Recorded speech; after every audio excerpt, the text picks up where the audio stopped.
reconvene. I do want to, I can't remember if I acknowledged our chief executive online. Did I acknowledge Chris before? I did not. How rude. How rude of me, Chris. Thank you for joining us online.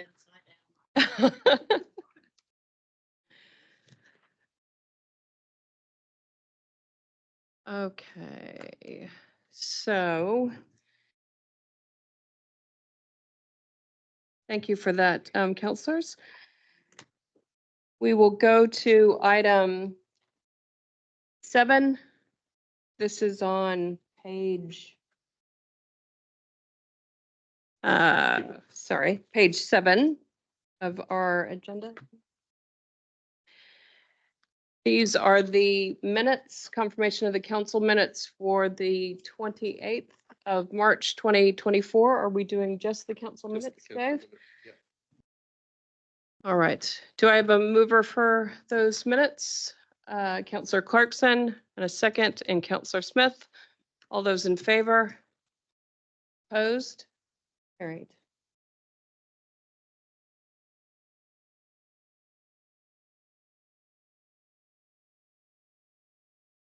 Okay, so this is item 8. This is on page 15 of your agenda. The minutes of committees reporting to council for confirmation or receipt. So these are including Strategy and Policy Committee, 3 April 2024, the open and public excluded minutes of the CERC Committee, the CE Employment and Remuneration Committee for the 9th of April. Minutes from the Hauraki Gulf Forum, Tenehi Nui Co-Governance Forum, Te Ottawa River Iwi Trust and Waikato Regional Council Co-Governance Committee, the Civil Defense Joint Committee, and the Regional Transport Committee. All the decisions made were under delegated authority. There's no one to come forward from Stratton Paul. Is it coming forward in an agenda item? Next resolution. Resolution. All right. Do I have a mover to, that's Councillor Downard, and a second in Councillor Hodge? Everybody's so excited to move in second today. Come on. So we've got a mover and a second. All those in favor? Opposed? Carried. Okay, so now we go to the recommendation from the Strategy and Policy Committee. So this is page 55 of your agenda. This is item 8, sorry.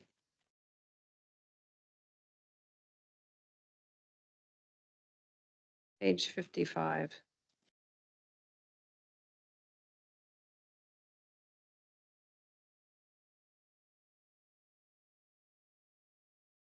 Okay. You want to speak to this?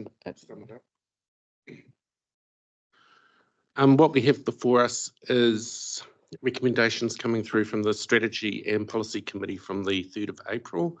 There are 2 recommendations, that the first being that Council adopts the Natural Heritage Partnership Program funding policy, which is included in your Council agenda on page 71.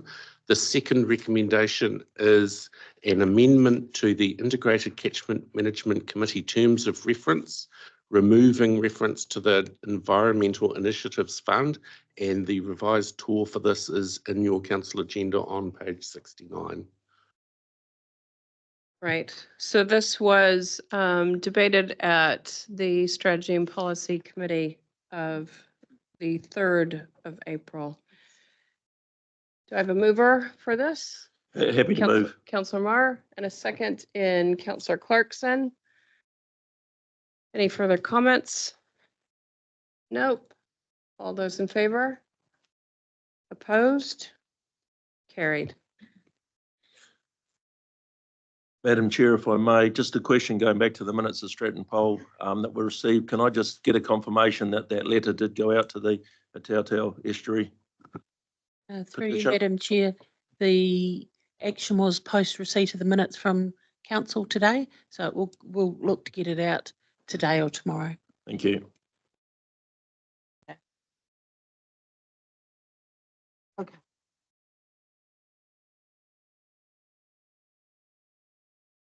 All right, so we now move on to the Health, Safety, and Wellbeing Report for March 2024. This is item 9.1 on page 96 of your agenda. Welcome, Stu. Mr. Stu Brown, Executive Manager, People and Capability. Morning, councillors. Gotta.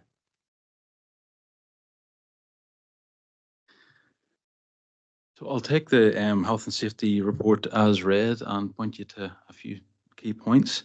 I guess as you move through into point 19, you'll see that there was an event involving a member of the public at the main reception here. Some of you will have been present when that happened. We've obviously gone through and carried out an investigation into what went on there and the outcomes of that.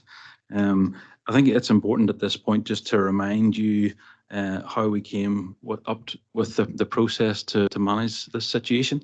Can you hear me? All? Yep, good man. So we had a physical security review done when we were commencing, coming into the building, and that was carried out by David Horsburgh, who is a really experienced gentleman in New Zealand around intelligence and police for a number of years, and we're satisfied with the direction and policy that he developed. So following that event, we've basically found that there are some things that we can improve on around staff training and scenario-based training, just to get that competency level up to be able to deal with these things as they arrive, because thankfully they're not an everyday occurrence. So that's a bit of feedback on that. You'll see then moving through, there was a notifiable event on the 21st of February, and that was relating to a contractor, and we had a fall from height with poles which collapsed, thankfully, when the employees were on a break, and that was notified to WorkSafe. And you'll see that we've had a concerted effort, a team effort, I have to say, across the organisation and with the contractor to resolve that. And it was really positive to get some great feedback from WorkSafe, basically telling us that we've gone above and beyond what they would normally see. So that was really good. And Chris is going to share that with the organisation through his Corriero today.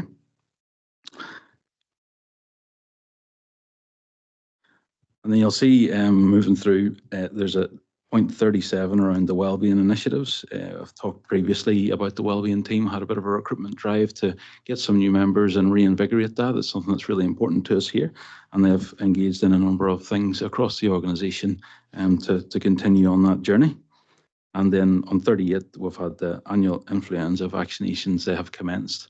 And I think some of you have requested vouchers for that, and they are on their way to you. So that's the roundup from me. I'm happy to take any questions. Thanks. Stu, it is nice to see that comment in paragraph 24 about WRC has gone well beyond what we normally see in response to such an incident in regards to that interaction with the WorkSafe representative. It's great to see that observed in our organization and great to see it noted from an external. So that's fantastic. And as someone who was here on the 28th of March, I do commend the staff on how they managed that circumstance. And while it's not an everyday occurrence, I think that anybody who's had interactions with fellow representatives in local government across this country, we are seeing more and more issues cropping up. And so it's good to see that we've had a reminder of when these things can occur and how we can be best placed to deal with them, and also best placed to support staff who are dealing with that on the front line. So Yeah. Kia ora. Thank you you. for that. Councillor Dunbar Smith. Quick query on something quirky. Environment, the air conditioning. Somebody complained about the air conditioning, or what's that about? Yeah, it's an ongoing hot topic, no pun intended. Everybody has different levels of comfort, I guess, and the building has a set level of comfort. So some people are happy with that, some people are too warm, and some people are cold. It's often something you'll find across the organisation, but it's at a set recommended temperature. Yeah, so that's all that is. Yes, Councillor Nicol? Yes, Joe, anything you wanted to mention on the one above that, the property damage? I just noticed 7 is quite high in that table compared to the usual 1s and 2s.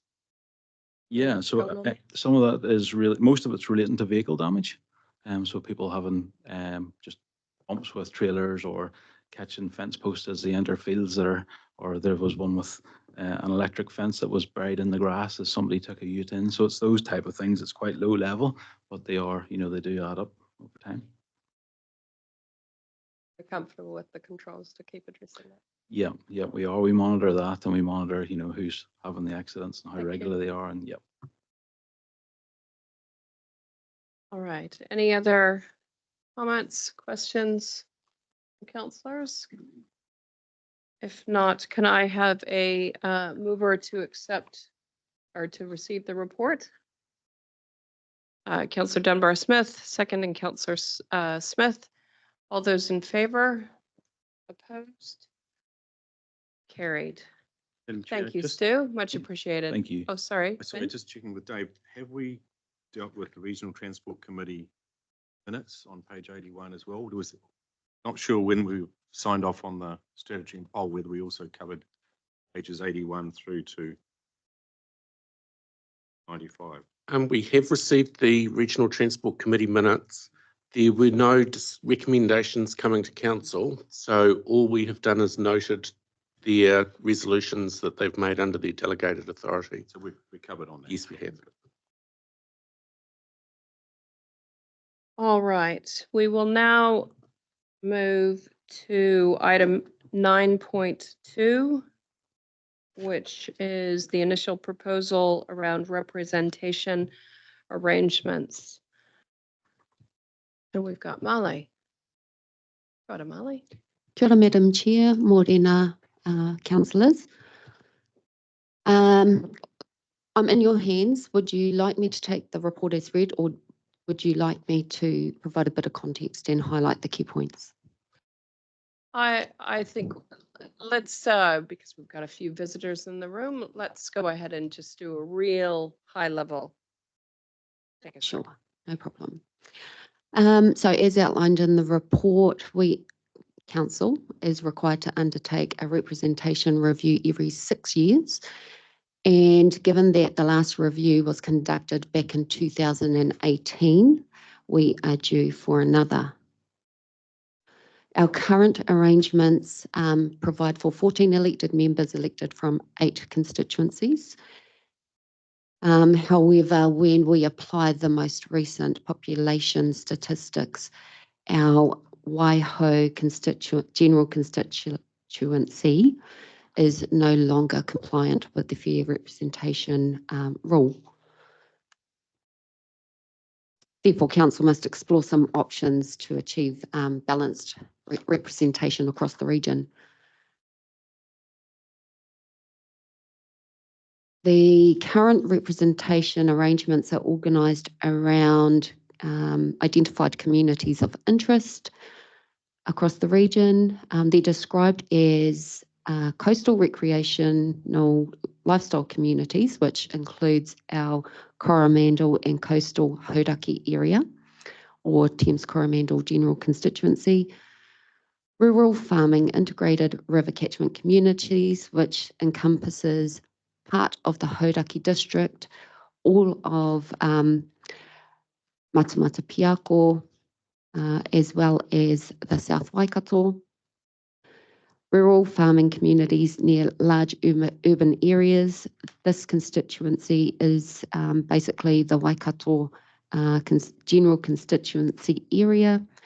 This area has major urban centres nearby, like Auckland and Hamilton, and residents benefit from employment and business opportunities. The largest urban and commercial hub is our Hamilton General Constituency. Forestry, tourism, lifestyle communities. This constituency includes the town of Taupo, as well as areas around Rotorua. And lastly, tribal affiliation is also identified community of interest, and this is essentially our Māori constituencies. With regard to effective representation, which is another consideration that must, I guess, be met through this process, the number of councillors for regional councils must be between 6 and 14. And the definition for the general electoral population and also Māori electoral population are provided in the Local Electoral Act. I won't go into detail about that. The information is in the report. But I will highlight that the calculations to determine the electoral population is performed by Statistics New Zealand. When we compare Waikato Regional Council with other regional councils, Waikato Region has the 3rd highest total population and is also ranked the 4th largest in regards to physical size. And Waikato Region, along with 3 other councils, has opted for the maximum number of elected members, which is 14. Moving then on to fair representation, and this is the crux of the issue for this current representation review. The concept involves ensuring that each citizen in the region and their vote carries roughly equal weight. And so there is no disparity with overrepresentation or underrepresentation by each of the councillors. And the Local Electoral Act sets out that the population ratio between the largest and smallest constituencies should not exceed 10% plus or minus, which is also known as the plus or minus 10% rule. And so also looking very briefly at demographic trends across the region, there is potential impact of population growth and decline in various areas. And so this is also a consideration for council. Coming to, I guess, very close to the conclusion of the report, I just wanted to also highlight that several options were canvassed with council previously in December of 2023 as, I guess, the opportunity to initiate discussion and to get some feedback. And amongst other things, council did express real interest in the data and particularly in utilising data from the 2023 census. However, when we looked into the availability of this data to support decision making, we've been advised that whilst some data will be available next month, May, it won't include the calculations for electoral population, and that this detailed data will be available later in the year, October. Unfortunately, the time frame does not, I guess, align with the representation review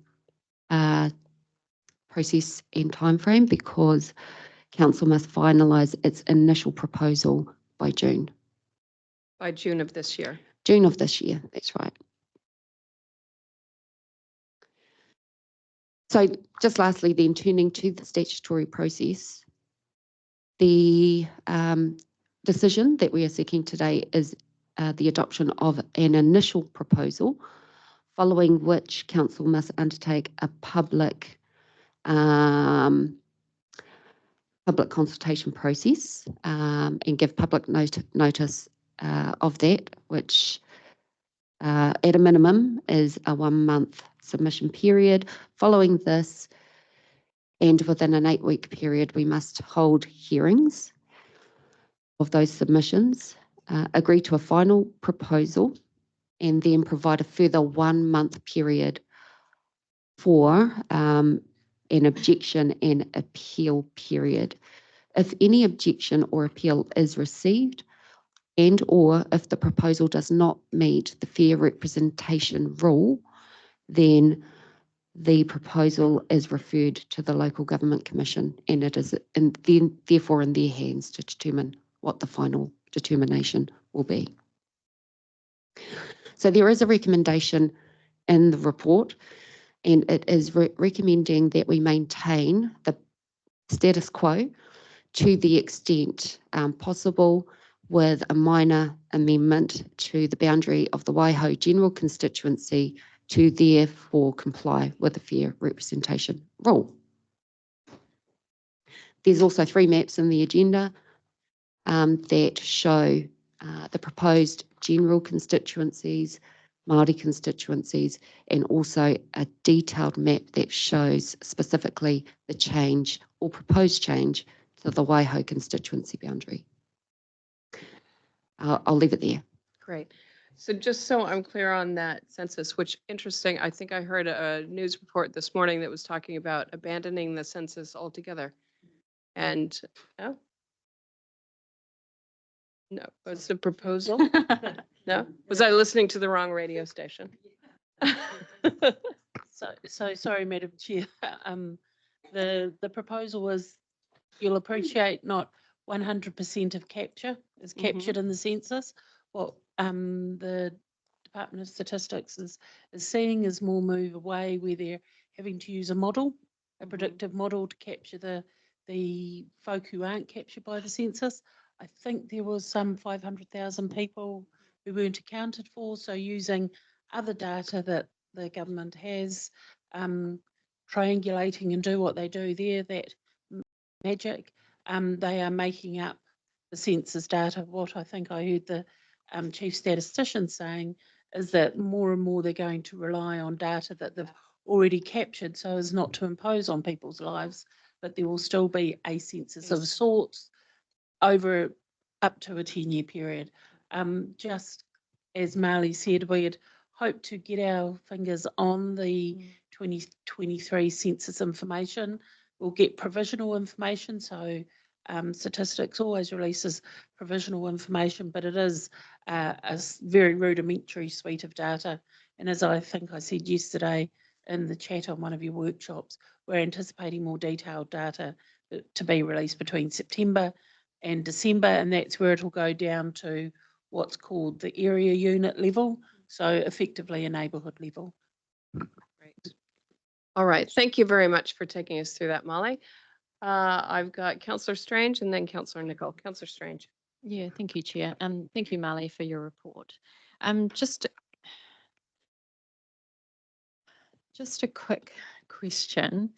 Yeah, I mean, we know from, that Hamilton is the fastest growing city in New Zealand, and that last year alone, it increased by 6,000 people. I'm just wondering if you could step us through, if we did, one option would be to stick with the status quo and the risks around that with the fair representation, 10% either way. And then the other thing, if you could step us through, is I note in the document the last date for making an initial resolution, which I'm assuming we're doing today, is the end of July. So whether, if we did make the decision in July, whether then the census data would be available within that time frame for us to make a more informed decision. So hopefully that makes sense. Kia ora, Councillor Strange. Thank you for your pātai. Adopting the status quo is certainly an option that Council could consider. The implications or risks associated with adopting the status quo are that whatever option is adopted today is subject to public consultation, which is clearly a very useful thing, because regardless of what option is adopted, we, through that process, will be able to get the view of communities. The other implication that is, I guess, a significant consideration to Council is that any option that is adopted that is not compliant with the fair representation rule is referred on to the Local Government Commission later in the process for a final determination. So it means that the final decision is out of council's hands. And it will be up to the local government commission to determine what the representation arrangements might look like. And it may not be what council adopts as its final proposal. That's the risk. Sorry, did I understand what you said correctly, though, that if we were to adopt, say, the recommendation here and go through the consultation process, when we're going through that process, can we, take advantage of any additional information, census data, feedback from broader communities that might then lead to other outcomes with the change, or? Yes, so your initial proposal goes through the process, which requires formal consultation, and that feedback will inform council when it then adopts its final proposal. And so the final proposal may not necessarily reflect or be the same as your initial proposal. It could be a different option on the table at that stage. So even if the initial proposed changes to, as is recommended here, the Waikato, Thames Coromandel, if we went through the process and found additional information that said, well, actually, those don't need to change, a different constituency needs to change, we can still do that through that process? It wouldn't trigger a whole nother consultation? No, it doesn't trigger a whole new consultation, but there is a further public process where the public can lodge an appeal or an objection on the final determination. And if we receive an appeal or an objection on the final proposal, that also triggers the local government commission, I guess, making the final decision on what the outcome will be. Okay, thanks for that. Councillor Strange, continue. Yeah, just that secondary question about if we let this lie on the table until July, if we can do that. Yeah, whether within that time frame that then triggers, whether then we would have census data. The census data to the detail required will not be available until later in the year. And we understand it's going to be October, but somewhere between September and December. And so we will not have that information in time for a representation review this round. But the other thing that I did forget to point out from the report is that the additional recommendation on the table is that council undertake its next representation review sooner than the minimum timeframe required. So as I guess outlined earlier, we must undertake a representation review every 6 years. However, council can choose to undertake a representation sooner, and the next round for those next round of representation reviews is 2027. And so another consideration for council, you may wish to flag to the community the intent to undertake that process sooner, informed by the 2023 census data. Thanks, Marley, for that. Yeah, just keen to hear other people's thoughts. Yeah, open mind on this one. Thanks. Councillor Nicol. Thank you, Molly. Thank you for the workshop. Thank you for the memo today. For me, the only issue I see is this, what seems like a lack of common sense thing that we always seem to do this with very old data. That's my main hang up with this. And so thanks for exploring some of these options. And I think there are options. I assume we can give some commentary with the consultation on the what we do know about growth, like what Councillor Strange said before. You know, if you're adding 6,000 in a year, you can extrapolate into our own modelling in a sense, and that would give the community the ability to think for themselves and comment, and hence leaves us open to do a variety of things. But they would still need to be based on the 2018 data, which then could take you back out of the 10% rule. Do we need to make the final decision before the 31st of July? That's what I got out of your report. Is that the case? Do we just need to have started the process? We need to adopt an initial proposal for public consultation no longer than 1st of the June, the 1st of June. so that you have the month of consultation and a final decision by the 30th. Okay. Is there such a thing as asking for a 6-month delay? Is there such a thing? Just to align ourselves for future? Or is that just not a, There is no authority that can give us permission to delay this process by 6 months. The Local Electoral Act is very prescriptive about yeah, the process and the and it's timeframes. these central government stats things that throw local government out of whack, and pretty used to that, I think. Yeah. Okay, so would be really keen to flag that there should be a sooner review so that we get out of this cycle if we're stuck in it. But if there is a way that we can influence this process we have to do, we are already committed to paying for, then let's try and make that as best as possible so that when the data does come in October, we can look at it and say, actually, close enough. Thanks. All right, I've got Councillor Hughes, Councillor Kneebone, Councillor Smith, and then Dunbar Smith. Councillor Hughes. Thank you, Madam Chair, and thanks for your paper, Marley. Look, I agree with the sentiments that have been expressed by Councillor Strange and Councillor Nicol. I think the latest data should be used in determination of the seats. Having said that, I also think it's important that we get fair representation, even though there may be a lower population base, from those who are most affected by work that's undertaken by this council. And that means that the people in the catchment area, the Waiho catchment, is a significant group of ratepayers. And I think it's, whatever we do, we need to make sure that they do have fair representation around this table. So my observations, thanks. Thank you.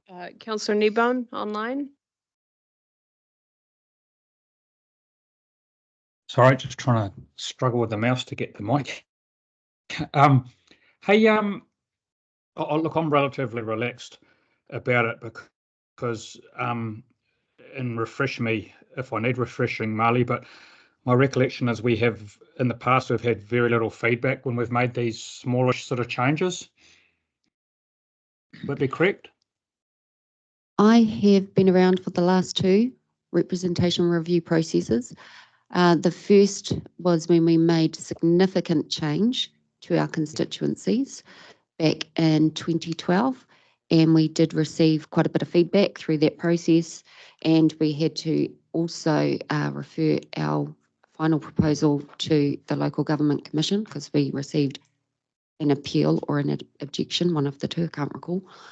But our most recent representation review received no feedback because we maintained the status quo. So what you're saying is correct, Councillor Kneebone. The more change tends to attract greater feedback. I don't recall us having an appeal. What was that? What was that about? Because when we created the Māori Awards, we sort of thought we might have had some feedback, but we didn't really get that much, hey? The appeal was actually not upheld by the Local Government Commission because it was, I guess, considered unrelated. And so it wasn't upheld, and so council's final determination was then confirmed.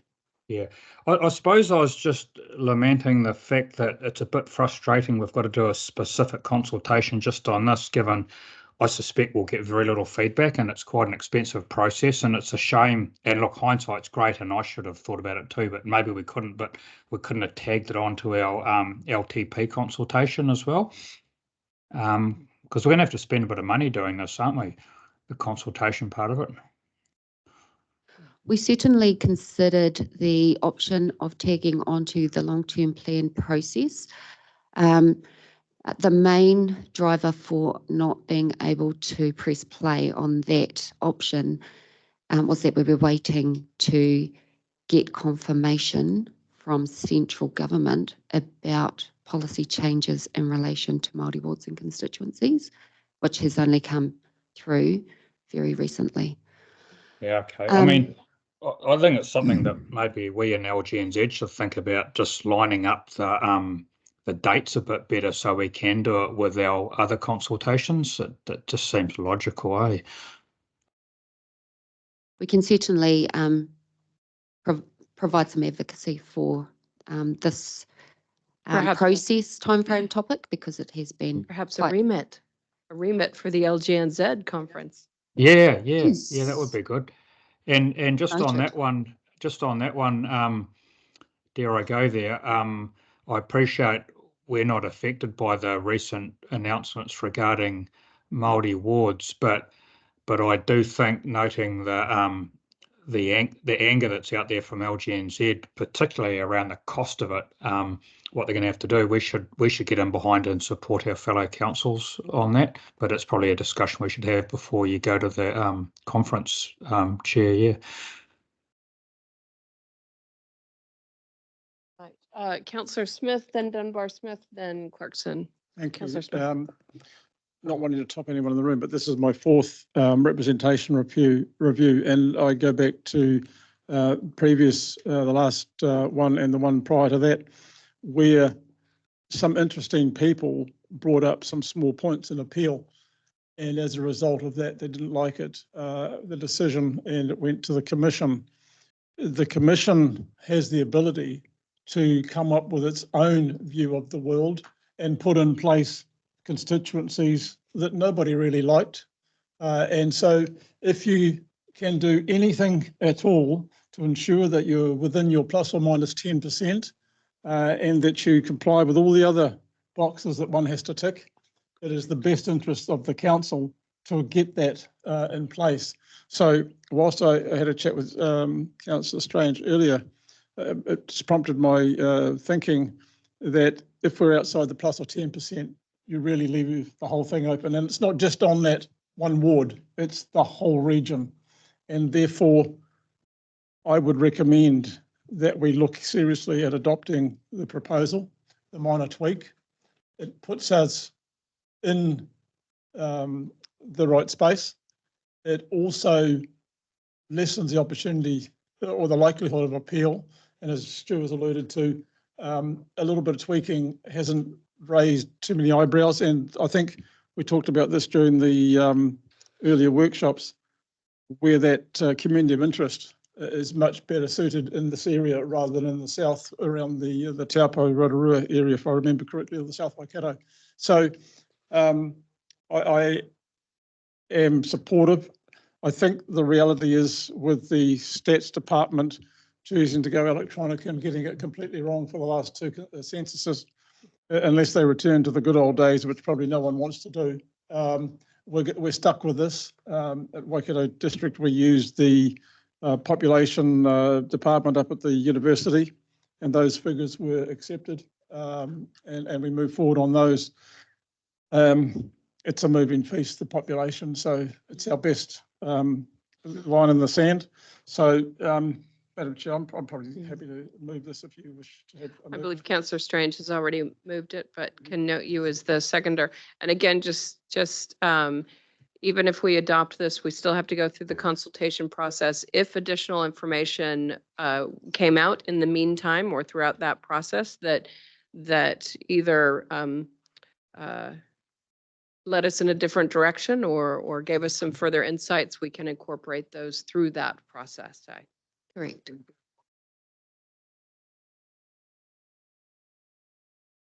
Understand. All right, Councillor Dunbar Smith. Yeah, so I just wanted to say that this started off with, clearly we need to do something. We're outside the limits, so we have to do something. We have to do it by the 31st of July. Marley originally came up with the idea of looking at Taupo, and when we discussed that with Mikhail, he wasn't that keen on that idea. So we've looked at the Waihao region, and if you take in Rangihape and the rural hinterland between Pairua and Thames, which is really part of the Waihao and farming anyway, it gives us this rebalancing. And so it doesn't really affect anyone else's wards, and I don't think people there are going to be that concerned about this minor sort of change. I would point out that if we don't do this and Waihao drops back to one councillor, it would be one councillor for 64,000 people, which would mean everyone's electorate got thrown in the air and everyone, including Hamilton, got reallocated. So that would be quite a major shift between now and July. I think 2027 is 3 years out of a 6, so you're moving forward 3-year cycle rather than a 6-year cycle for reevaluation. I just think this is a nice, simple way of dealing with the issue. All right, so we have had now 3, 4 people, 5 speak in support. So I will go to the others who have indicated a desire to speak, but please say something different if you're wanting to say something different. Councillor Clarkson. Yeah, so as part of the consultation process, the time that gives us, I'm still wondering about Statistics New Zealand and their failure to perform and provide the data in a timely fashion. So the census was completed in June of 2023. So the question is, why isn't the data available, and what are we going to do about during the period of consultation to really get in the face? And Local Government New Zealand would be a good mechanism for this. Some sort of proposal about, come on, we're trying to make a decision without using the appropriate data. Agreed. And when we get that appropriate data, that also opens up other avenues for modelling the demography, the population structure of our region, to see whether the trend is confirmed or in fact the trend is even larger, faster than we thought. So I'm just advocating for going with the current pragmatic solution, but also seeing what we can do about getting these guys to provide the service for us to do the job properly. Yes, I do see a remit in our future. Nice. All right, Councillor Marr and then Councillor Cookson. Thank you, Madam Chair. Yeah, as a councillor from one of the affected areas, obviously Thames Coromandel, I would like to see this lay on the table. I would like to see as much information as we can out of Statistics New Zealand. They will have growth projections. Our last one in 2018 was 13.5% growth in the Thames Coromandel region. So I don't have a lot of confidence in using these existing numbers. And just a clarification, Marley, how many people are in that affected area that we're looking to change? We've obviously got a percentage there. And while you're looking that up, the other one is, does our consultation only go out to those affected constituencies, or is it Waikato wide? Which I would have thought, but yeah, thanks, Ben. Thank you for doing that quick calculation. Yes. So your second question was about consultation and whether or not it is only to the affected area or region wide. It is the latter, region wide. Yep, I figured that. So yeah, as I said, I would rather try and get, and if it can sit on the table till the June council meeting, late in June or something like that, I would rather see that option as such. So that's where I sit, to try and get as much updated data as we can. Thank you. May I just respond by confirming there is no additional information that Statistics New Zealand can provide us. We've already, I guess, we have been working with Statistics New Zealand for the past 6 months. Oh, sorry, my understanding was more information coming out in May. That's not correct. September. No, I heard that the electoral stuff will be in that later period, but my understanding was it was more information coming out from them in May. It is very basic information, and it won't contain electoral population, which is data, which is the data that council must base its decision on. Okay, I understand that. I was looking for some more data around that populations, et cetera, and Mm. projected growth. So, thank you. Councillor Cookson? Thank you, Madam Chair. No, I'm in support of what Councillor Smith and Dunbar Smith said earlier. I think we just need to get on with it and come back earlier to reassess where we go in the future of all of the region, and do the proper consultation then of if we need to change catchments and areas for the greater region than trying to just smother things and merge things in later. But this will resolve the issue we've got at the moment. Thank you. All right, great. We've got a mover and a seconder. We've had plenty of discussion about this. So we'll put it to the vote. All those in favor? Opposed? Opposed, Got that recorded, Councillor Marr? please. Could I just see the, sorry, just see the last part of the resolution again? So revisits in 2027, take into account, so I think we're being very prescriptive there about 2027. I would have preferred to have gone with a, an earlier time, not a specific date, but I am mindful, we've just passed the resolution. I just want to check, should we wish to, for example, say in October we learn, and I'm just want to acknowledge, there's a constituency affected by certain people in this room and an objection raised, that should we wish to make any changes further, say as part of the annual plan process next year or so, where there's no extra cost, that is an option even though this resolution is passed? It is not an option because the Local Electoral Act is very specific with regard to the timeframe, and the timeframe is every 3 years. Right, every 3 years? I Yes. thought it was every 6. It's every 3 years, but council must undertake it at least every 6 years. So the Okay. cycle is every 3 years, and all councils must, I guess, complete the process at least every 6 years. So the next representation review process will be in 2027 and not earlier than Okay, that. so you can't have Okay. it early. Thank you for All right. clarifying that. It was Great. really quite important. All right, so the motion carried. And I think we had good discussion on, I think we had good discussion on that. And we will take on board that we want to ensure that we're sending appropriate messages, and that LGNZ is probably a good vehicle for us to rally the troops around ensuring that we've got quality information in a timely manner so that we can make these decisions on behalf of our community. Madam Chair, Yes, please. Yes, thank you. Madam Chair, Yes, just a query. In terms of consultation, how are you proposing to go about it? Because really only 2,400 people that were actually affected, but is it online? Is it leaflets? What are we looking at? At a minimum, council must put public notification on its website. Right. And so that will, I guess,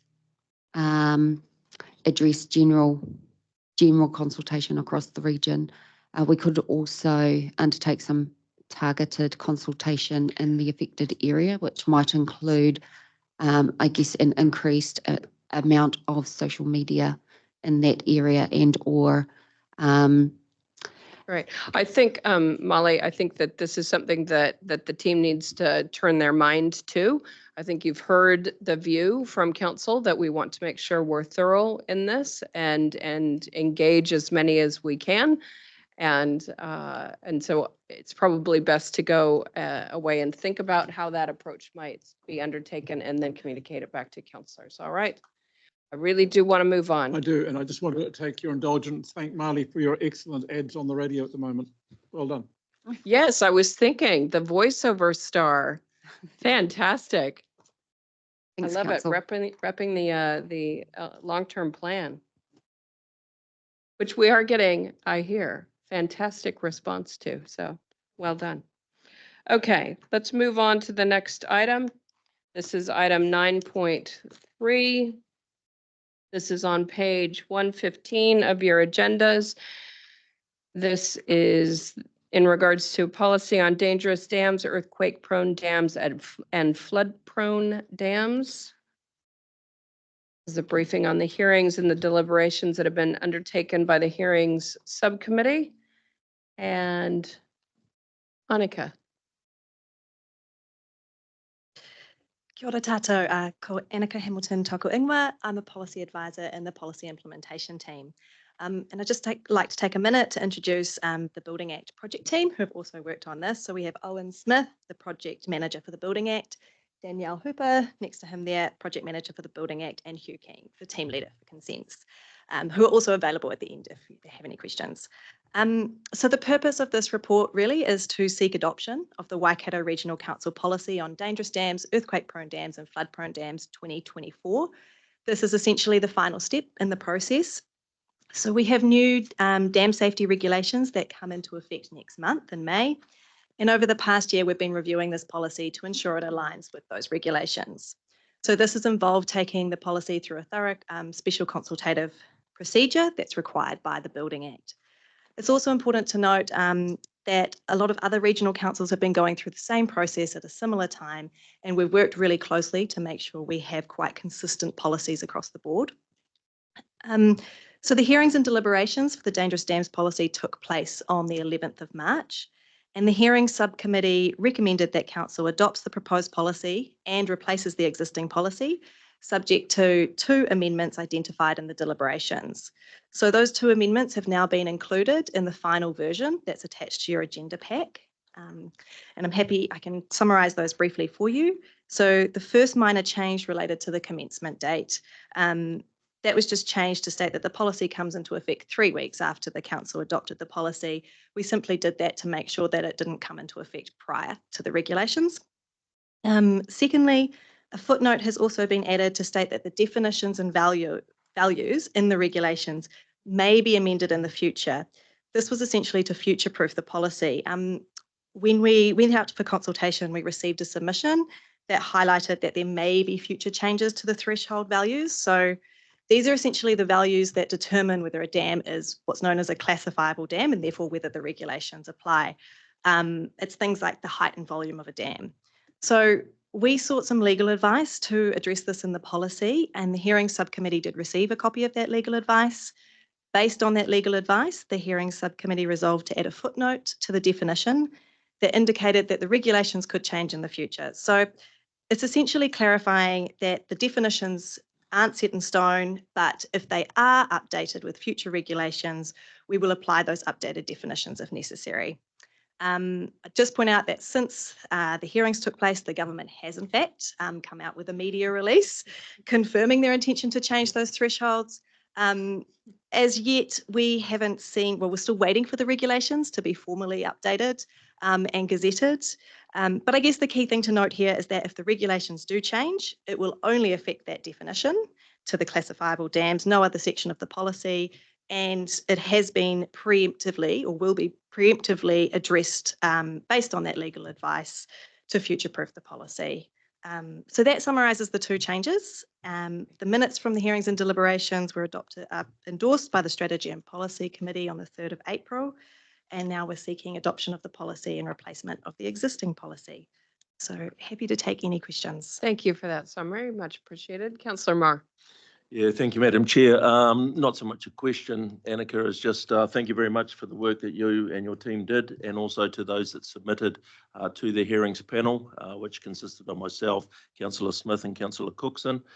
We deliberated on that. I also went through the Auckland Council Dangerous Dams policy, which had been finalised prior to this one.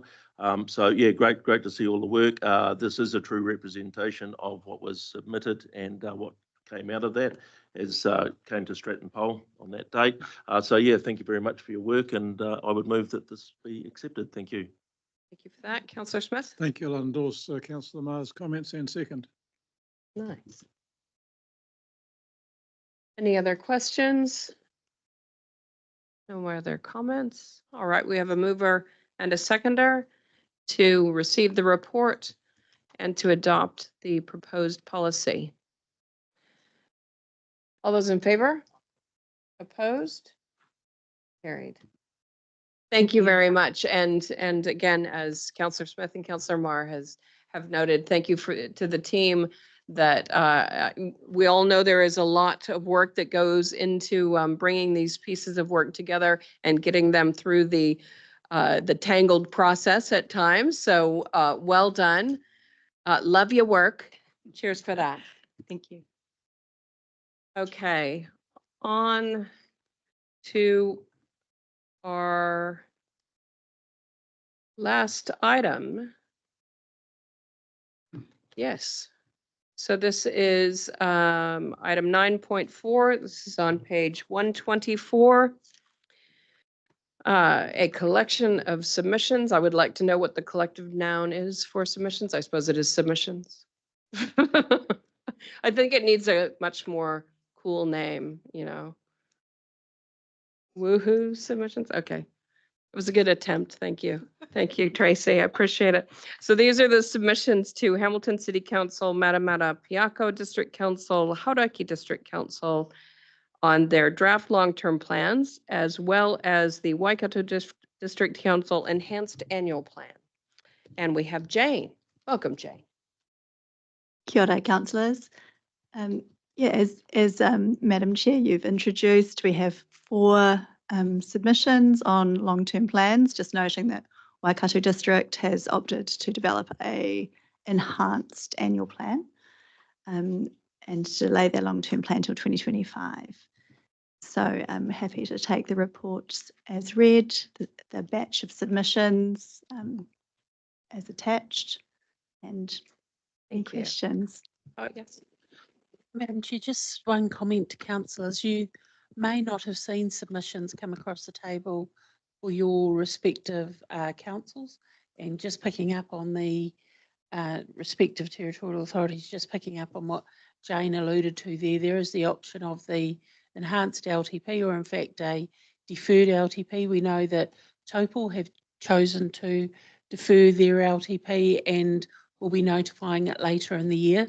So just wanting to give you a heads up, it is somewhat out of sequence. It is unusual. It is directly as a result of the change in direction in regard to waters infrastructure.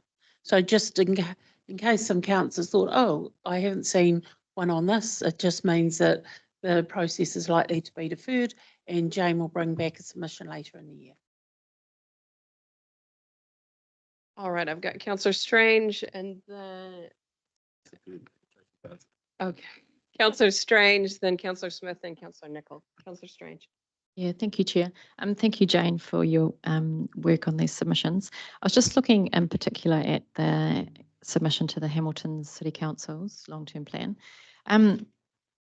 Just initial thoughts would be that it's quite brief, and in my opinion, could be missing some of those opportunities to highlight partnerships that we already have through Future Proof, the PT Future Proof Subcommittee, knowing that we do have alignment there with really strategic long-term aspirations. So I'm just wondering if there could be some additional commentary around the good work that they are doing in the space where their alignments are, and yeah, to really, even though they are facing quite hard financial times, to keep that strategic long-term view in mind, knowing that we have worked incredibly hard through the Future Proof Committee to line up our long-term plans, investments,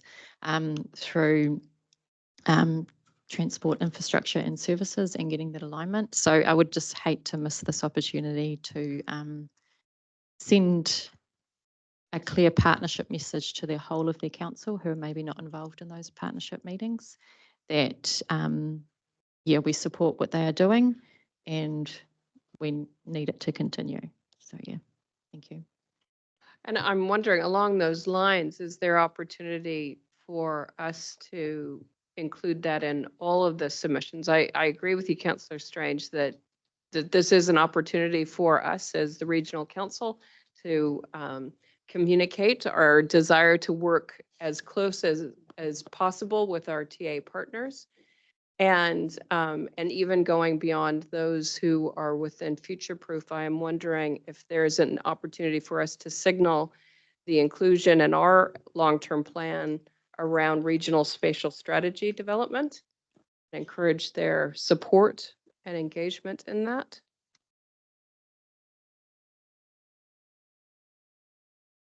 Yeah, certainly happy to take that feedback back to our team, and I think there probably is a statement that we can include across all of those submissions. Great. Sorry, Madam Chair, there are some statements that we'd inserted, I think, Jane, as a result of submission subcommittee to other regional councils that we can nuance for our territorial authorities. Yeah, that would be great. Councillor Smith. Thank you. I note with interest the comments on the Waikato Biodiversity Accord, and whether it's a question to yourself or to the chair or Tracy. How much political input from WRC is there in this accord process? As I see, it's something, my personal view is that I would hope that there is high level engagement from at least somebody around this table. Jane? Oh, sorry. Jane. Through you, Madam Chair. So Strategy and Policy Committees had two updates of the process of the Accord. The first year of the Accord, which was to develop the draft, is working technically to get the technical staff all lined up. The platforming of that Accord into the strategy is where we know that the governor influence will be required. But at this stage, it was really just having those conversations to get the right people in the room. Are we all heading in the right direction? We've had two updates. We are achieving what we had set out to achieve, and we'll meet the Chief Executive's KPI on that, but we can definitely go back to the team in terms of just quantifying where that governance input is coming in. My understanding is that it would come in once we'd managed to get some of the housekeeping all in play. I appreciate that. My concern is sometimes the governance people come back and, sorry, the governors are brought in too late. So it's hard to judge when too late is too late or too early is too early. But I just, because it says here, high level agreement between regional council, iwi, TAs, etc. So it's not a staff document, it's a council document. So I just want to make sure that we get the governance into that picture at the right moment. And I'm not trying to judge it, but I just note that now. Sure. Thank you. Right, Councillor Nicol. Thanks. Thanks very much for these. The leadership on climate is well through our strategy, and I would like to include something in these submissions, in particular the Hamilton City Council one, acknowledging the work that they're doing in that space and encouraging them to continue with that work. It's a pretty simple statement, but it continues to demonstrate that promotion that we say that we do to show leadership in the region on that topic. Thank you. In particular for Hamilton, because that is a large source of emissions in our region, and it links into that transport work that we're obviously trying to get right with them.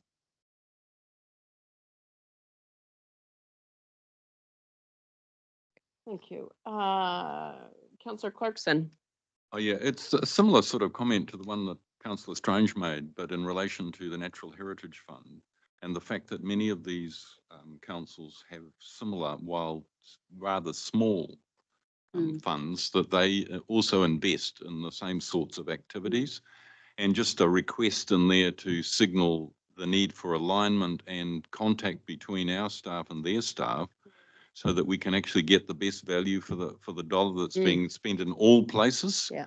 Because there is a tendency, I mean, I've become aware, for example, over the last couple of years of projects that have been undertaken up near Ngatea and various other places like that, where there just seems to be a bit of a disconnect where, you know, if this whole thing was treated in a more integrated way, I think we would make even greater gains. So it's just a comment about improving the alignment of their funds and our funds. You mean Yeah, like yeah. collective impact? Yeah. All right, thank you for that. Bruce, Councillor Hodge. Kia ora, thank you. So just a quick question. Out of 10 TLAs that we deal with within WRC, you only have this many, knowing that Taupo is being deferred. What has happened to our involvement with the others that are not here, the TLAs? Yeah, so through you, Madam Chair, we've had a number of previous submissions that have come through either submission subcommittee or strategy and policy committee. We also have an additional batch that will be coming through in the following weeks. So we just, as the dates line up, we kind of feed them through.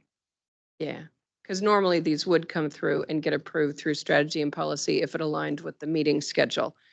But trying to get these done, we've brought them through here instead. Councillor Marr.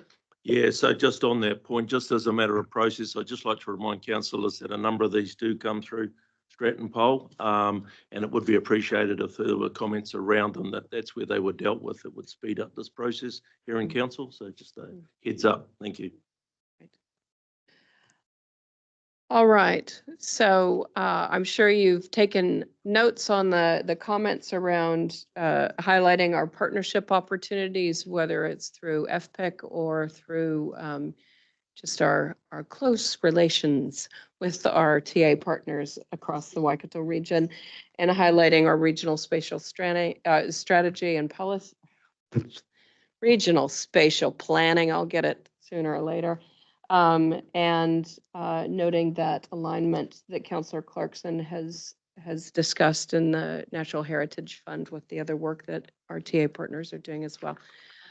Okay, so we've got a mover in Councillor Hodge and a second in Councillor Strange that the submissions or the report be received and that those submissions noting the changes discussed at this meeting are approved. All those in favor? Opposed?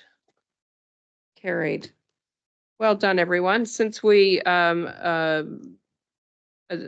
accepted our public excluded minutes during our minutes, we don't need to go into public excluded. So we can wrap the meeting up now. Who had the bets at 11:07? I don't know. It was 11 o'clock yesterday, wasn't it, Councillor Marr? That was, well, good job. I think you were very close enough for a chocolate fish. 11:10 for you. Ooh, well done. Overachieving. Okay, so we will close with a karakia. Thank you, Madam Chair. I can extend the karakia if there is chocolate fish running on it. No one told me that. Thank you, councillors. Unuhia, unuhia, unuhia mai te uri tapanui. Kia wātea, kia māma, te ngākau, te tinana, te hiningaro. I te ara takatū, koia rā, I rongo, I whakairia, ake ki runga, kia tina. Haumi e hui e taiki. Thank you very much, councillors and staff. Will declare the meeting closed at 11:08.